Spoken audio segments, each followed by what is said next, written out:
Besides being a hyper successful, incredibly profitable agent, the number one thing that I hear time and time again from agents in terms of what they speak to and what they want to be is an attraction agent. And you hear this all the time. You hear it on social media. You hear it in your weekly meetings. You hear it in your monthly meetings with your company, your manager, your business owner, your business partner. Agents want to be an attraction agent simply because it allows them to respond and react to opportunities that come through and focus on being the best agent and focus on delivering exceptional service, focusing on the transactional side as opposed to having to focus on the proactive prospecting, lead generation side of the business. Because most people don't enjoy lead generation prospecting. Most people enjoy transacting and marketing property, getting properties live, working with buyers, running inspections, and negotiating. That's typically the fun part, but the fun part can't happen without the front end. And attraction essentially is the ability to develop a reputation in a location that precedes you, so people know to reach out to you to communicate and seek your guidance and help when it comes to transacting property, because your reputation has exceeded you, because you are an attraction agent and people know where to go. And so the answer to the question of, Brandon, how do I become an attraction agent, is one that I'm very, very passionate about. And the formula is really simple. And it is simple as niche down. And what I mean by that is that if you are trying to be the agent of the people, the agent of the many, the agent for everyone, it is incredibly difficult to niche down. Hyper successful agents might be agents of the people, of the community, and they might have exposure everywhere and list and sell 50, 100, 200, 300 properties a year. That's all well and good. But don't focus on what they're currently doing. Focus on what they did to get there in the first place, to become successful, not what they're doing now. So don't replicate what they're doing now. Duplicate, replicate, and get insights into what they did to become successful. And the really cool thing is that we have those insights when it comes to what did they do to become successful in the first place. And the first thing that they did was they niched down. So they developed a reputation, they developed a name, a presence in a particular market with a particular type of group of people with particular intentions, a niche essentially. And the really cool thing here is in real estate, whether or not you're getting started, if you're looking at exceeding what you're currently doing, if you're looking at expanding, if you're looking at bringing somebody else onto the team, you're looking at growing, is understanding that there are 4 key types of agents that do high quantity of transactions. And so to make it really simple here, if you look at any hyper successful salesperson, somebody that is doing in excess of $500,000 a year, 80% of that group, 80% of them specialized when they first started in one of 4 groups. That's simple. So 80% of those that make a lot of money specialized in one of 4 different groups. And they got their start by niching down into one of these core areas. And so what I want to speak to is these 4 areas and give you these insights so that you can go away and you can look at your own business and you can apply these insights into your business and help formulate and create your plan and your next actionable steps moving forward. And before I get into it, it doesn't mean that you always have to be this, and you can grow from this. It's if you want to have the highest likelihood of success and you want to be one of the 80% that are hyper successful, then this is the most likely and assured way that you'll be able to achieve those goals and be successful. So if you're wanting a roadmap, you're wanting a formula, one plan, one direction, this is it that's going to allow you to have the highest likelihood of success.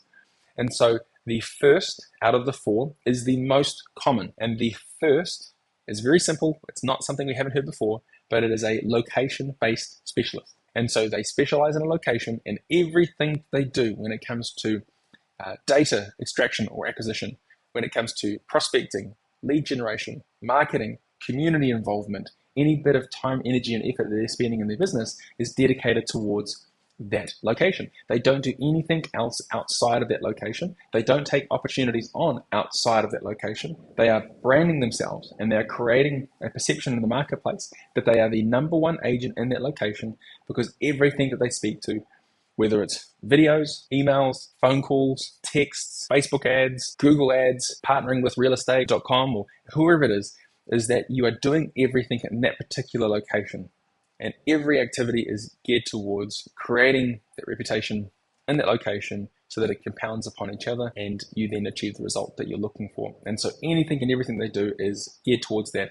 What that allows you to do as an agent is it allows you to have total clarity, but also it allows you to have a lens to look through, which means that if something doesn't align with your strategy, and your strategy is to be a location-based specialist in the area of your choosing, if something doesn't align with it, and you always have opportunities, and you always have ideas. No business ever failed through a lack of ideas. There's always ideas that are out there. It's in the execution that you win or lose. It's in the execution that you make things happen or things don't happen. And so it's going, is this idea here, or idea here, or idea here? Is that in alignment with my goal? Is that in alignment with my vision of being an area specialist? No? Great, go away. Yes, I'll pluck that one out and I'll focus on that, and it will allow me to hit my goal. And so the first out of the four, most common, easiest to replicate, is a location-based specialist. The second is a property type specialist. So if somebody wants to specialize in not a location, but a type of property, now this could be apartments, it could be luxury, it could be lifestyle, it could be waterfront. It doesn't matter where it is, but it matters what it is. And if you want to develop a reputation in that particular market, again, just like with the location-based specialist, you focus on that type of client. You focus on that niche market. And anything that you take on must be within that niche. It's not outside of that niche, because then it becomes conflicting and then it's not clear for the market. But more importantly, what's most important here is, again, it's what you're doing. What prospecting activity, lead generation activity, marketing activity, exposure, whatever it is that you're spending your time and energy and effort on, it must be aligned with what type of property you wish to sell if you wish to be a property type specialist. All the content that you push out, your archetype that you're using, your voice, how you're communicating, how you're speaking, it all must be in alignment with who your ideal target audience is.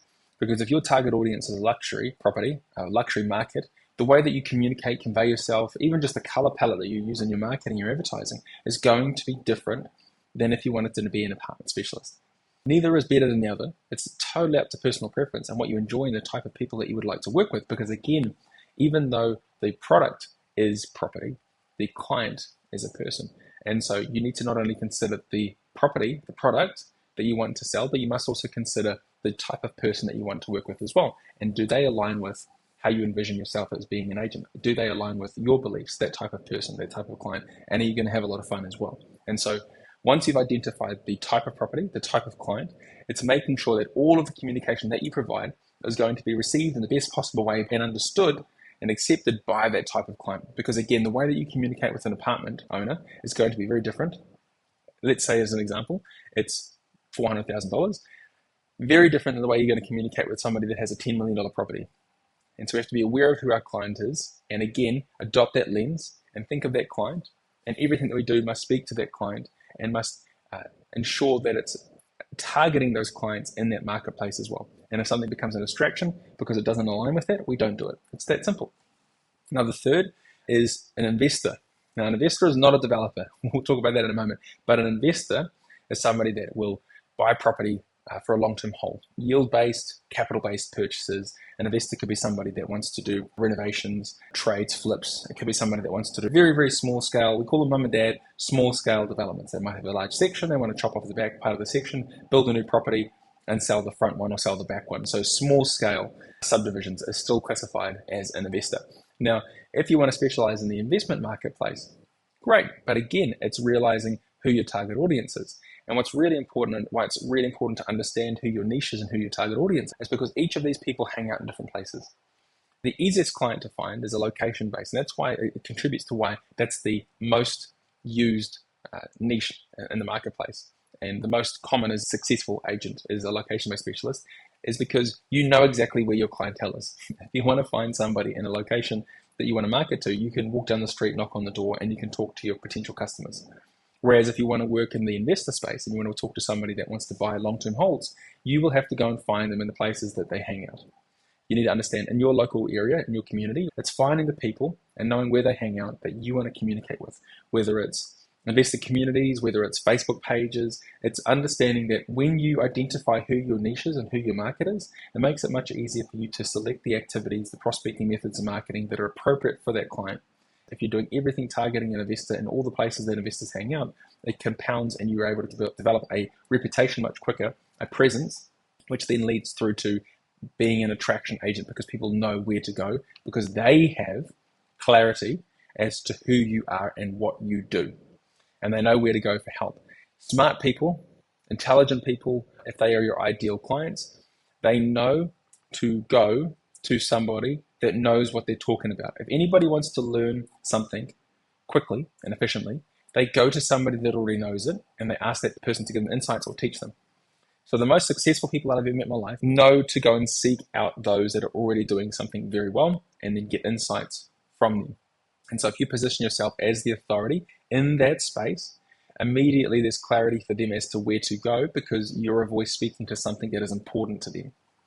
So anything and everything that you do, again, it's that voice that you're using and the way in which you're communicating to your ideal target audience, which develops that ability to be an attraction agent because people know where to go because they know where to get help and get insights. And it's the person that's speaking to the thing that they're going through. And so again, investor space. As a side note, when I was selling myself, I was an investor-based specialist. That's what I enjoyed. And so each of these you can be successful in. It doesn't matter which one you pick. It doesn't matter if it's a location. It doesn't matter if it's a property type or if it's investor space. Pick what you're passionate about. I'm always passionate about numbers and I'm passionate about investments. I'm passionate about long-term and generational wealth, which is why I stepped into that investment space.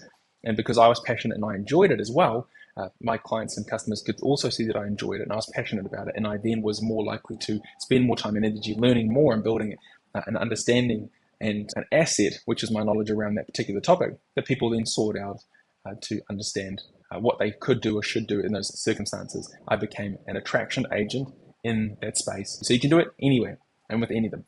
Now, the fourth is the development specialist. Now, the fourth is the one that most people want to get into because instead of working with one client and getting one listing, you're getting multiple listings from the one client. And it's the one that most people want to get into long term.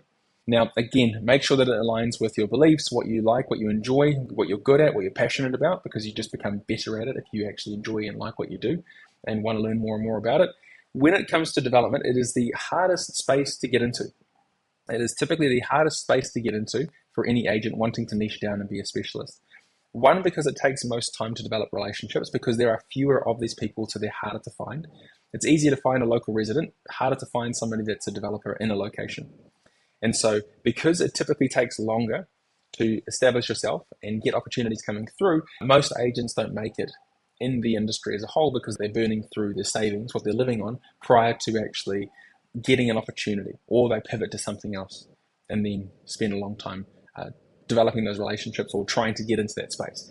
What I can do here is I can give you some key insights. In my experience and working with development specialists, working with developers, and working with, again, hundreds of different agents, and a number of them being hyper successful in this space, is if you want to be a development specialist, one of the ways that you can do this is that you can look to be a location-based specialist first. So if you are in an area that is going to be developed or is being developed and you want to be an agent of choice for developers, and this comes back to what I said at the beginning when I pre-framed it and I said that you don't just have to be that for forever. You can look to be more than just the one type of agent. But ultimately, it's if you are an area specialist and you do exceptionally well and you are an attraction agent in that location first, but it is a location that is likely to be developed, then what happens is, again, smart people, successful people, developers, you have to be smart and successful if you're going to be a developer, is they seek out those that are already doing the thing really well. And so if they don't have a relationship, pre-existing relationship with an agent, they're going to reach out to agents in an area that they're developing, and they're going to reach out to those that are already doing what they do very well. I've worked with a few agents, and I still work with a few agents that are still doing phenomenally well in the development space. They got their start by being a location-based specialist first, and now they've pivoted more into the development space, and they've got opportunities with developers elsewhere, projects that are 20 properties, 50 properties, 80 properties, and it all stemmed from the fact that they were a location-based specialist first in an area that developers were wanting to do business, and they reached out because they wanted to work with somebody that was already doing the thing really well. Now, next to that, the other way that you can get into the development space is you already know somebody that has a strong relationship with a developer, or you already have a personal relationship with that developer yourself. And so you've got a shot, an opportunity to capitalize on that relationship and get your first listing and then get into the market. And then it's really important to execute and do everything that you possibly can to ensure that the job that you do is the Ritz-Carlton experience. You're getting the result, you're giving them the service that they need and that they deserve and they should have, and then you can capitalize on that and then go and get more and more opportunities. Because again, if you've got one development or two developments, people go to people that are already doing something really well. You become known as the area specialist, or the development specialist, I should say. people will then be attracted to you simply because you're doing a good job for other developers.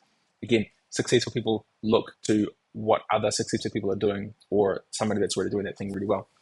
The third way that you can do it is if you don't want to be a location-based specialist, if you don't have any pre-existing relationships with any developers or people that know developers, is the third way is just sheer grit. It's just hard work and it's consistency in the communication. What a developer wants is assurance that you are who you say you are, that you've got a stack of undeniable proof that you are who you say you are, and you're going to do what you say you're going to do. And if you don't have that proof through recent sales, or you don't have that proof through experience or results, the way that you can do that is by just showing up consistently, by communicating with them regularly every single week. If you really want it bad enough, you'll call a developer twice a week, every week for 6 months until they give you that shot, that opportunity. But the reality is that it's only through that consistency in the communication and the trust and confidence that's built through that consistency in the communication that's going to allow you to get that entry, that foot in the door, and a shot at the opportunity to list the property. And if that's what you want and you want it that bad, then you're going to make it happen. Even if it's simply just insights, market insights, topics that you can share that you've noticed in the marketplace, what buyers are wanting, what's happening in the location, what developments are coming up in the location, and you're sharing that every single week.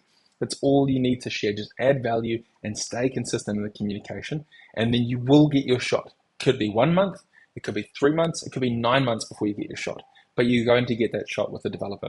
The first thing is that you just have to make sure that you're consistent in your communication. That's it. That simple. And so when it comes to winning, when it comes to building a brand, when it comes to awareness, and when it comes to attraction agent, the takeaways that I would take away from this is that it is easier first to niche down and be known and have a reputation in the marketplace. We are known and respected and valued by simply doing more of that one thing and making sure that everything you do compounds in that one area. And that will naturally create more opportunity, which you can then expand from. We all know agents that started off in a particular location and now hyper successful in a wider area location. The geographical location has expanded, but it all stemmed from a particular location that they started in, were known as, and were the number one in before they expanded from there. So everybody has the ability to be an attraction agent. Most people won't have the focus or the drive or the specificity or have a direction as to where they want to go and why. But if you have a clear goal, you have a clear understanding, you have a clear vision, and you have a lens in which you can look through to be able to make decisions quickly of this is something that I should be doing, this is something that I shouldn't because it's not in alignment with my vision, that will help you make decisions quicker, it will help you grow quicker, it'll help you implement quicker, and it will help you move forward a lot faster as well. And so I trust you got value out of this video, and apply. If you take away 10%, if you take away 5% of what I've shared and you simply apply it today, you're going to be that much further. It's all about those 2mm shifts. We talk about it and we speak to these 2mm shifts. If you just make that 2mm shift every single week, then by the end of the year, you are so much further ahead than you would have been if you had taken no action. Doesn't matter how big the action is that we take, as long as we're taking action every single day, every single week. So if you want to be an attraction agent, if you've got that vision and you say to yourself, in the next 6 months, in the next 12 months, I want to have people start to reach out to me and contact me for help, insights, advice, and just to simply partner with me. I help them sell their property moving forward. It's focus on these strategies. By having total clarity as to who you want to be as an agent and who your audience is, it will help you make decisions that much faster when it comes to is this activity or this activity the right or wrong one, and then simply execute and implement. But it's also going to allow you as well to have total clarity around where you need to spend your time, where you need to spend your energy, who you need to be talking to, what you need to be doing, whose advice you need to be taking as well, and whose you don't. And so simply apply these strategies to your business. You'll notice a substantial difference, and you'll notice an improvement in your day-to-day activities, business, transactions, conversations, and profitability as well. So have an amazing one, and I will see you in the next video.